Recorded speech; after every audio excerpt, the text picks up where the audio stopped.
Because when you get to the station, you start meeting actual ringers and cattlemen. Sure, yeah. You just realise how broad their accent is. And you know, you have a couple of beers with them on a Friday night. It's like, hey, you go, good, come on, yeah, welcome.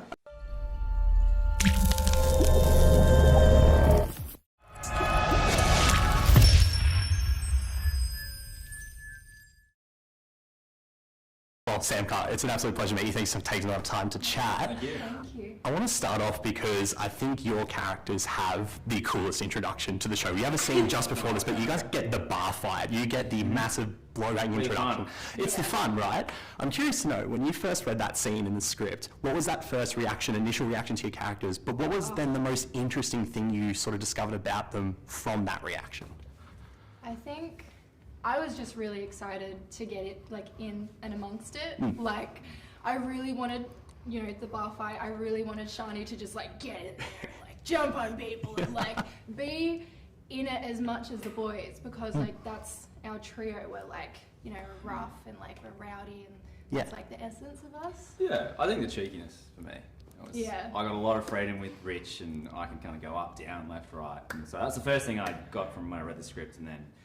Yeah, bar fight wise, the first thought was logistically, how are we going to do this? But it worked out really well, amazing stunt team. And yeah, I think we did it over 2 days. Yeah, I think so. Yeah, trashed the bar.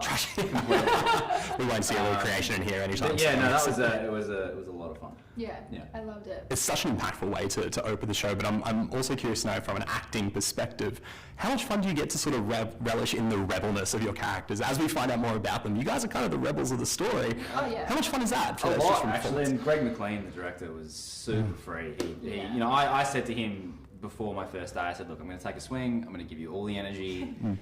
Just reel me in if it's too much. And he said, no, let's go. And he was open to improv, play. They were great, honestly. Like, they were really collaborative, which I think made all the difference with our characters' performance as well, because we got to obviously know our characters the most, and then when it came to doing the actual scenes, we were able to kind of workshop how we feel like our character would be in that scene with them, which I think was so great. Plenty of freedom. That's so fascinating. Being an Australian show, the Aussie accent is almost like a character in itself. I'm curious to know, where do you find that balance of, like, because there's the Ocker accent and you've got to really sell it as well, but you don't want to do it too much. Where did you manage to find that? I think you did, but where did you find that balance of the Ocker? I have a pretty thick Australian accent in real life.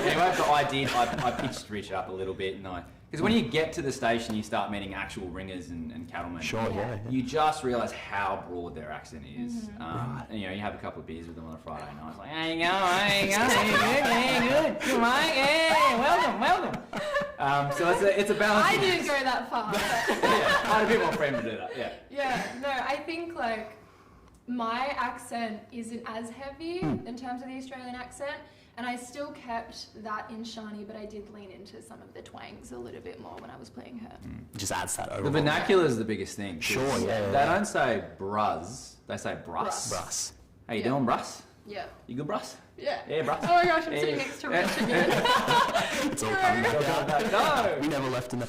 I'll close out on this. I'm curious to know, because obviously this is just such a visceral show in the settings and the location, the costumes. What was the one piece of costuming, or whether it was a bit of makeup as well, like all the dirt, that you really found helped you step into your character? I don't think it came from the costumes. I think it came from the environment. Yeah. Because we were on a working cattle station. We were surrounded by the people we were telling the story about, essentially. And I think the dirt and the dust and the grit of being out there in the elements that comes with the Northern Territory is what made me feel in character. I do agree with that. Yeah. Costume-wise, I mean, I've found myself falling in love with bootcut jeans. But you know, the tucked in, the bootcut, the little flare. Makes you walk a little different, Makes right? you walk with the hat, the boots, the whole thing. You have that little drag. Oh yeah, a little swag, a little rich swag. Come on. Yeah, that's it for me, I think. That's incredible. Guys, thank you so much for your time. I know it's a crazy day, so thanks for moving the schedule, but I appreciate you. Thank you so much. Thank you.